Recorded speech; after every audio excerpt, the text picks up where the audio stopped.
Alors, est-ce que tu peux déjà te présenter? Alors, je suis Gabi Rial, passeuse de mémoire, originaire du Goumont, donc goumonnaise, de la racine des cheveux jusqu'au bout des orteils. Donc Martine m'a demandé ce matin de présenter l'eau. L'eau, c'est un vaste sujet. Attends, Gabi, attends.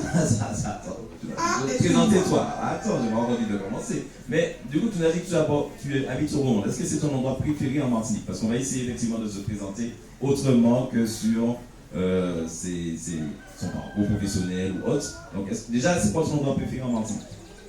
Le Goumont. Oui, Chauvine et de temps en temps un petit peu la plage. Mais comme nous avons presque tout au Goumont, je ne vois pas l'intérêt effectivement d'aller dans l'extrême sud où il n'y a pas d'eau. Et si un jour Goumont pour son indépendance, j'ai déjà dit que l'extrême sud n'aura pas d'eau. Voilà, donc là, on a déjà une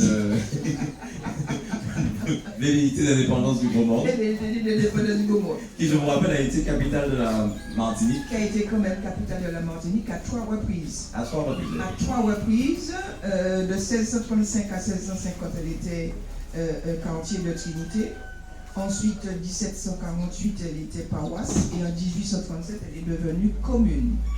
Mais elle a été à 3 reprises capitale de la Martinique en 1794, 1795 et 1945, lorsque l'amiral Robert a fait ses réunions dans l'église du Goumont. Donc, commune rurale qui a été quand même le grenier de la Martinique, parce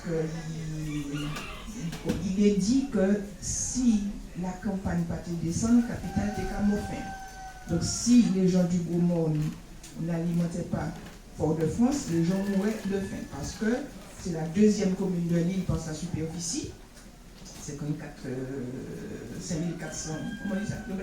Voilà. Mais 3/4 en terre et en forêt. Nous avons la plus belle forêt de l'île, appelée Rainforest, que traverse la trace entre Goumont et Mont-le-Rouge. Donc, c'est la seule commune de l'île qui a son nom lié à la topographie, parce que toutes les autres, entre Saint-Joseph, Saint-Esprit, Saint-Ceci, Saint-Cela, Goumont, des mondes qui n'y montent. Le bourg de la commune, 250 mètres de hauteur, et les quartiers sont plus habités. Il y a beaucoup plus d'habitants dans les quartiers, parce que les quartiers sont assez excentrés. Et il n'y a pas de possibilité d'extension du bourg, parce que pratiquement tous les quartiers environnants sont déjà habités. Donc c'est une commune rurale qui, là encore avec les dernières élections et qui a renouvelé le maire Gilbert Couturier, vouée à l'agriculture. Et nous prônons la souveraineté alimentaire. Parce que, effectivement, il y a encore 10-15 ans, il y avait 60% de l'alimentation qui venait par conteneur. Aujourd'hui, c'est 95% de l'alimentation des Martiniquais qui arrive par conteneur. Alors Gabi, attention, parce que là tu nous fais la présentation du Goumont.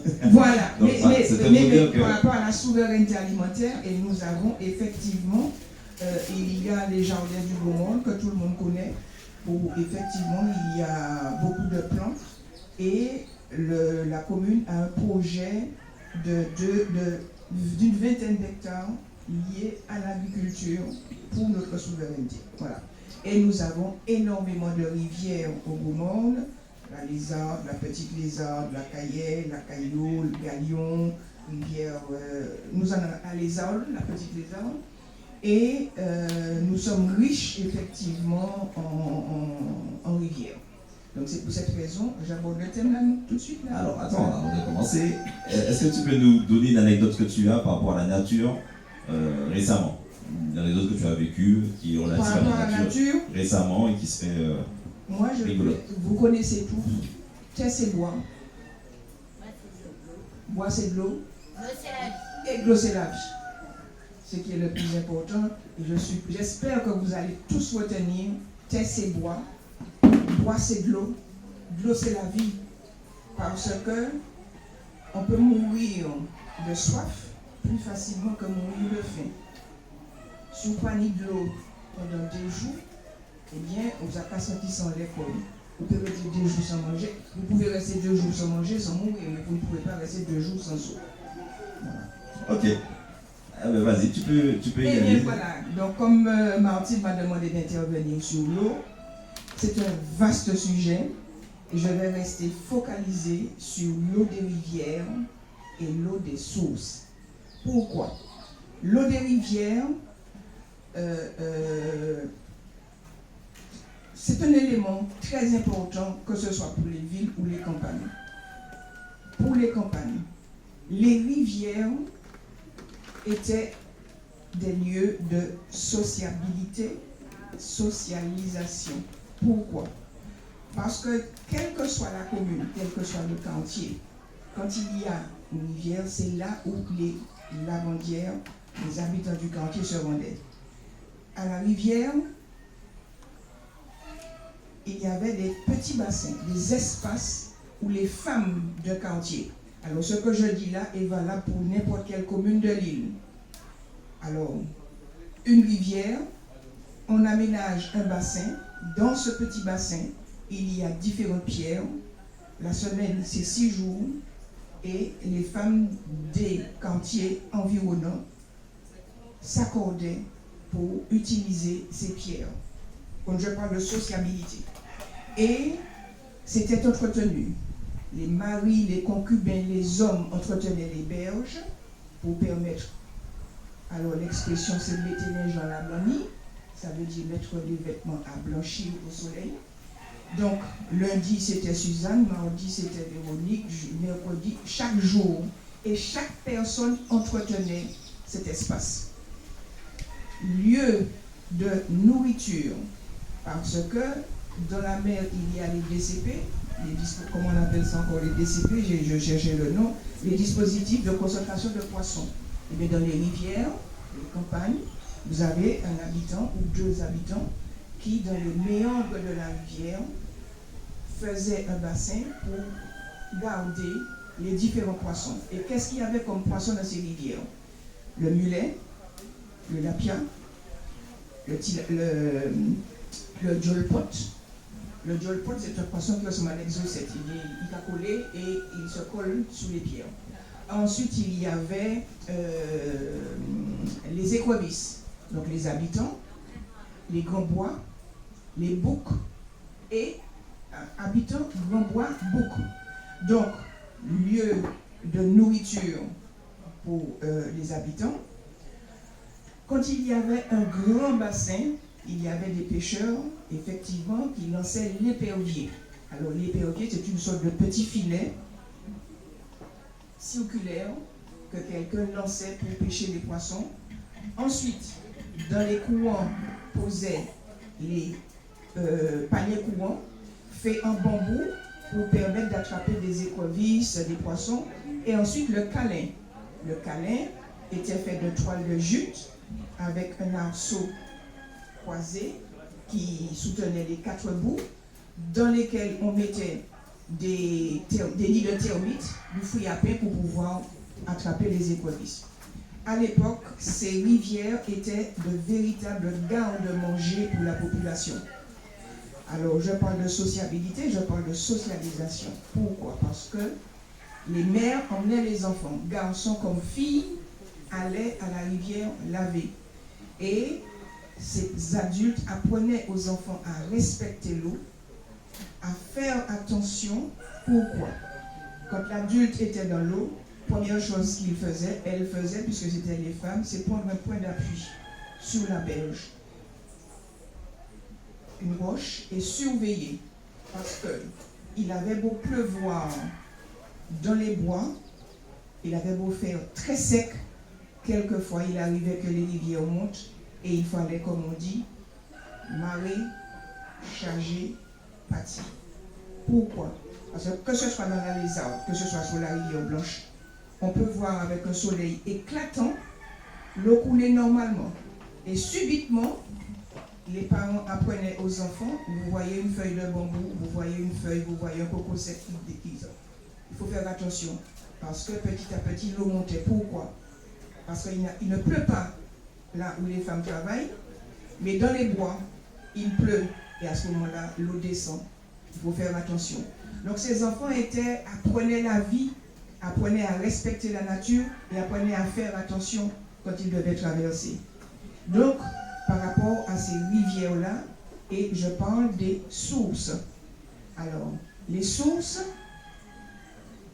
objet aussi d'entretien de tous les habitants. Pourquoi? Parce que la Martinique, à l'époque, il y avait 2 saisons bien délimitées. Carême, ce qu'on appelle l'hivernage, et puis la saison des pluies. Donc quand c'était l'étiage, ça volait, la pluie partait à tomber, on voyait les roches au fond de l'île de la rivière. Au niveau des sources, elles étaient respectées, protégées, parce que c'était un bien commun.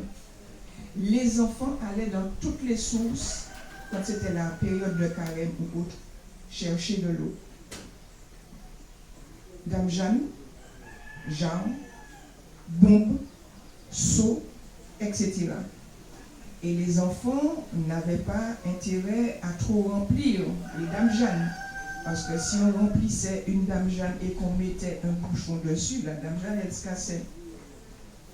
Donc, il fallait faire attention. Ces enfants pouvaient faire des kilomètres pour aller chercher l'eau des sources. Et l'eau des sources était conservée dans les jarres, était conservée, devinez avec quoi? Bagaille jaune, non. Les gens avaient l'habitude de mettre un morceau de soufre dans les jarres. Et dans les carafes, les gens avaient l'habitude, vous savez, dans les campagnes, toujours n'y a l'eau bagaille à tremper dans le carafe. Racine, comment on appelle cette plante-là? Balayedou. Le pied de balayedou. Vous avez des grands-parents ici. Qu'est-ce qu'ils avaient dans leur carafe? Un pied de balayedou avec racines et feuilles qu'on mettait à tremper la veille. Et le lendemain, on filtrait pour boire. Ensuite, l'eau, après, effectivement, après les sources. Alors, comment on reconnaissait là où il y avait une source? Quels sont les arbres que l'on rencontre le plus facilement, le plus rapidement là où il y a une source? Donc, qu'est-ce qu'on connaît? On a le pied de Montbain, on a le pied de Caracoli, on a le pied de Larali et on a le pied de Bois-Canon. Ces 4 arbres-là étaient protégés. Bois-Canon, le Bois-Canon. Les feuilles sont utilisées pour des trucs cardiaques. Donc, quand il y avait des sources, elles étaient protégées. Et il y avait, alors quand il y avait Montbain, Bois-Canon, Caracoli et Larali, bien souvent il y avait beaucoup d'eau et on appelait ça les mangles. Et dans ces mangles-là, il y avait les sangsues utilisées pour... Vous savez qui ça? La saignée. Et dans ces mangles-là, il y avait aussi ce qu'on appelait les dachines soufre. Ce sont des dachines jaunes qui ressemblaient au soufre et que les parents ramenaient, que les enfants ramenaient. Donc entre l'eau des sources et l'eau des rivières, effectivement, protégée. Aujourd'hui, les rivières n'appartiennent pas au département mais à l'État français et on a énormément de rivières qui sont pratiquement abandonnées. Il faut savoir que dans ces rivières-là, il y avait énormément de bassins. Et ces bassins étaient assez profonds et assez larges. Si vous prenez l'eau entre Saint-Joseph, Chapelle, Presqu'île, Lamentin, Gaumont, vous avez un lieu qui s'appelle La Rencontre. Si vous connaissez Verpré, Lamentin, Presqu'île, Lamentin, Gaumont, Lamentin. Le croisement des 3 rivières, rivière Blanche, Petite Lézarde et Lézarde s'appelle La Rencontre. Et cet endroit-là, sur la Lézarde, il y avait des bassins, le bassin Févriette, le bassin Soldat, le bassin Boiscotte. C'était des bassins effectivement dangereux à un moment donné et où les gens n'allaient qu'en bas ou en haut, ne pénétraient jamais, parce que comme ces bassins étaient dans les méandres de la rivière, il y avait des voûtes et des tourbillons. Maintenant, la quasi-totalité des bassins des rivières du Nord sont bouchés. Pourquoi? En 1950-1952, l'État français a importé le mahogany, qui n'existait pas. On avait la cajou. Ils ont importé le mahogany. Et le mahogany représente un danger pour la nappe phréatique. Parce que lorsque les feuilles tombent, l'eau glisse, n'entre pas dans la nappe phréatique et va directement à la mer. Ça, c'est un sacré problème. Les mahoganies dans les forêts, encore ça tient, mais sur le bord des routes, qui ont servi de lisière, de clôture. Parce qu'avant, les gens, ils plantaient 2 arbres pour servir de clôture. C'était les abricotiers et le pied de, comment ça s'appelle? Galba.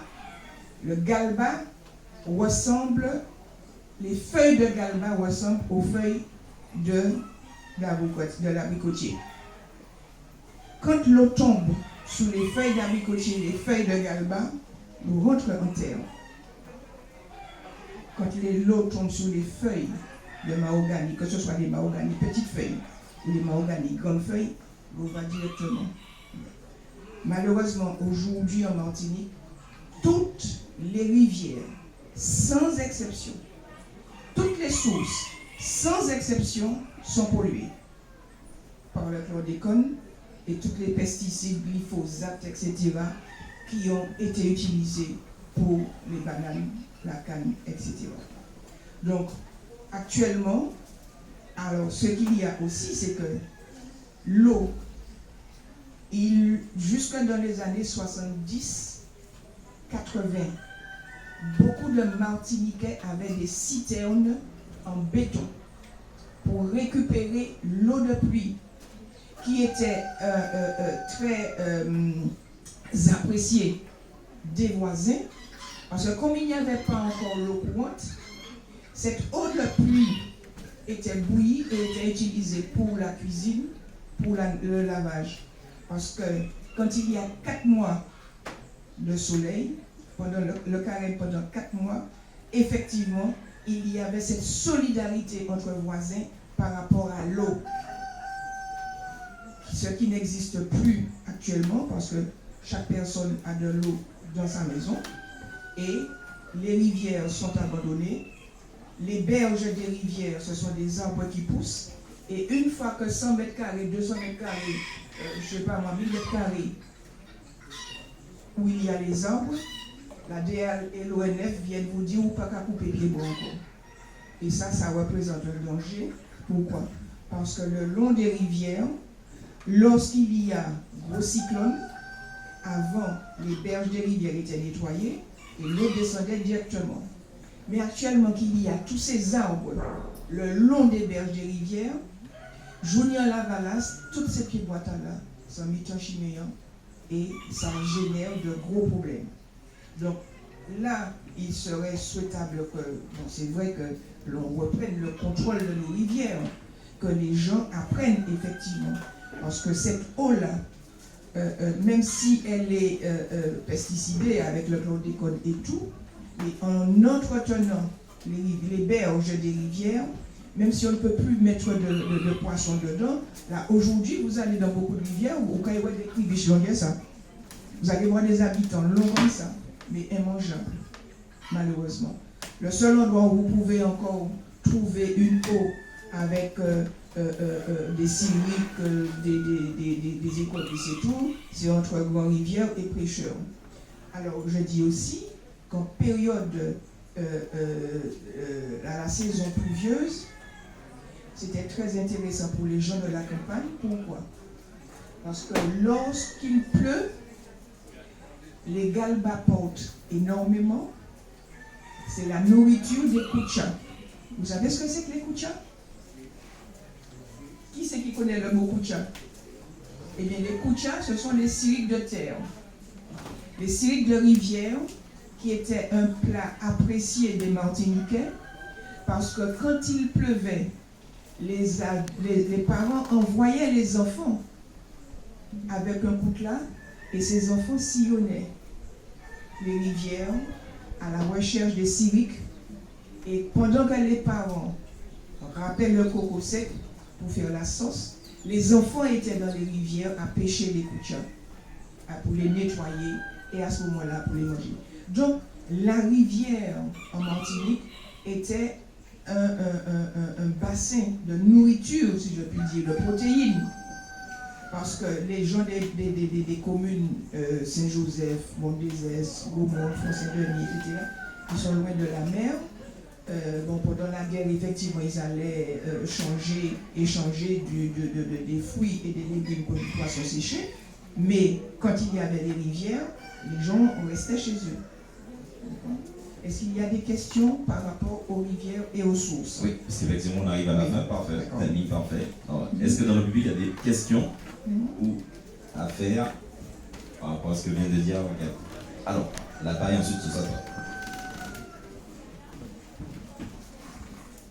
Bonjour à tous.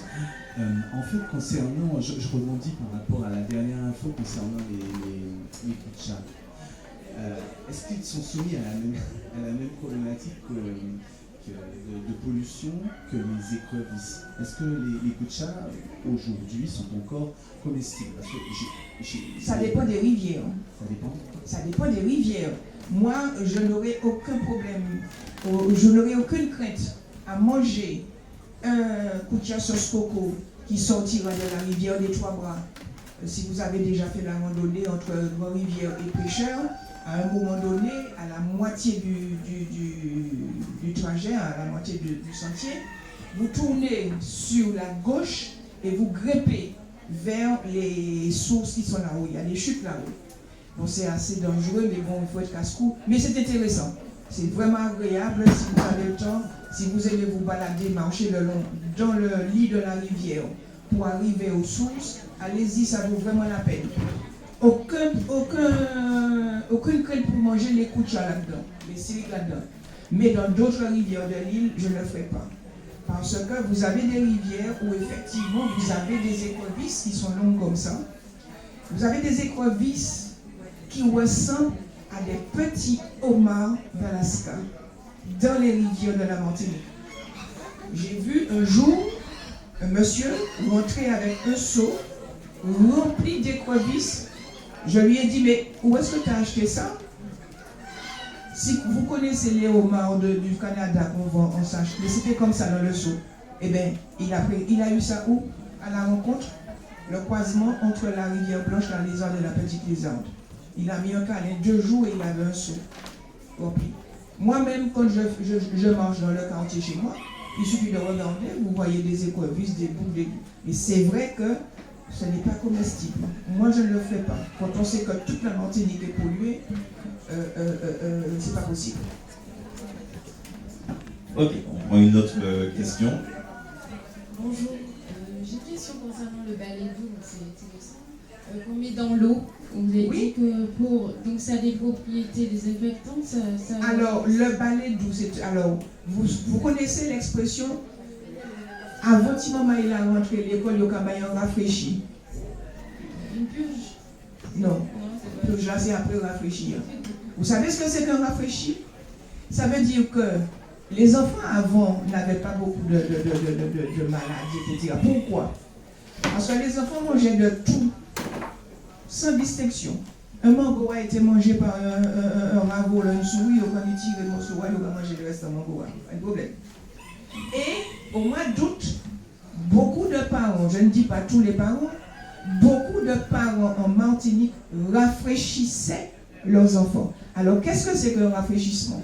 Pendant 8 à 10 jours, on donnait une tisane.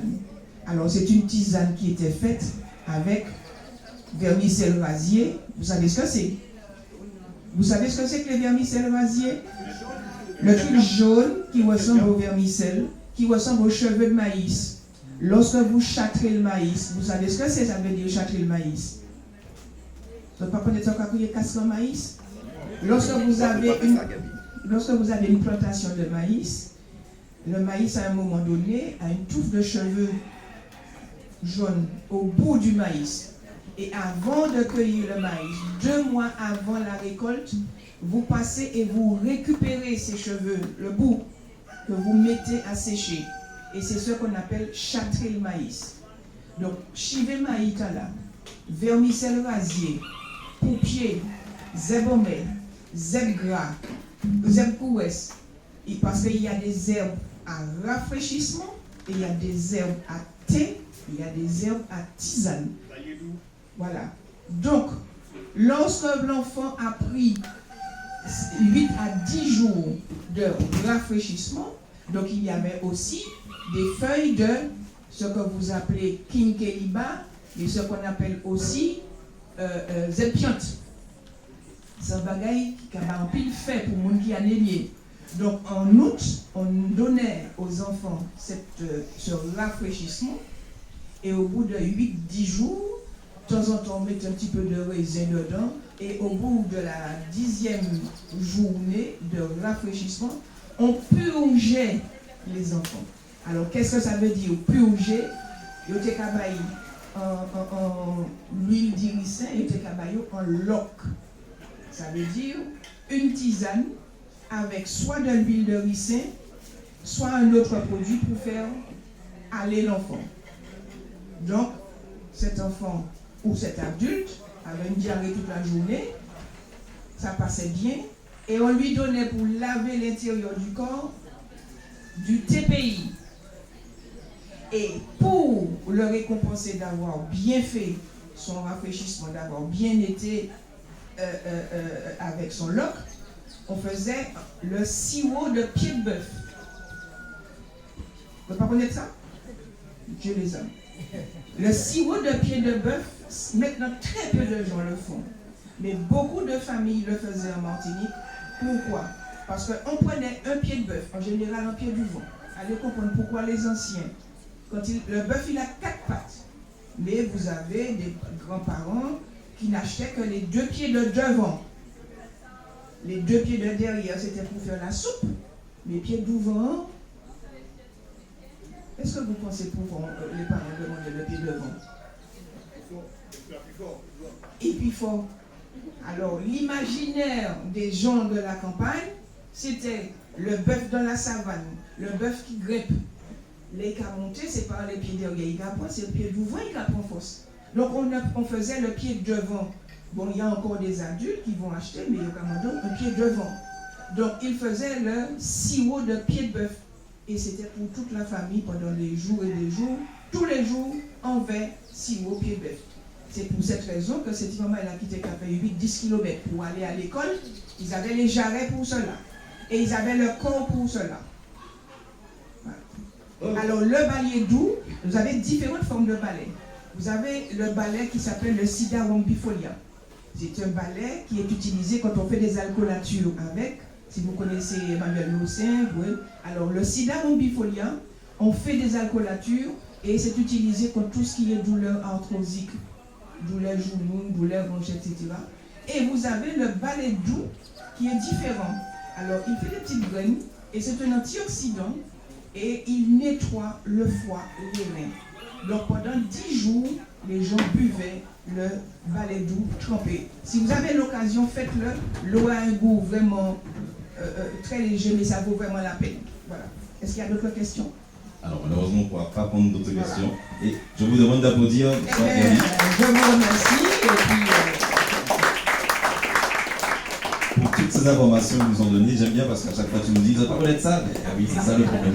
C'est exactement pour ça qu'on t'a fait venir, Gabi. Parce qu'il y a un bagaille, pas ça fait encore. Ah oui, parce que malheureusement ça s'est perdu et puis les circonstances font que. Oui, les circonstances font que, effectivement, on ne connaît plus. Et c'est merci de nous avoir justement transmis ces informations. Et elle est disponible dans son stand qui est en bas où elle va présenter ses livres et vous pourrez échanger avec elle au niveau des berges. Elle est juste mentie. Habitant du grand monde, il faut rappeler. Gabi et Ariel.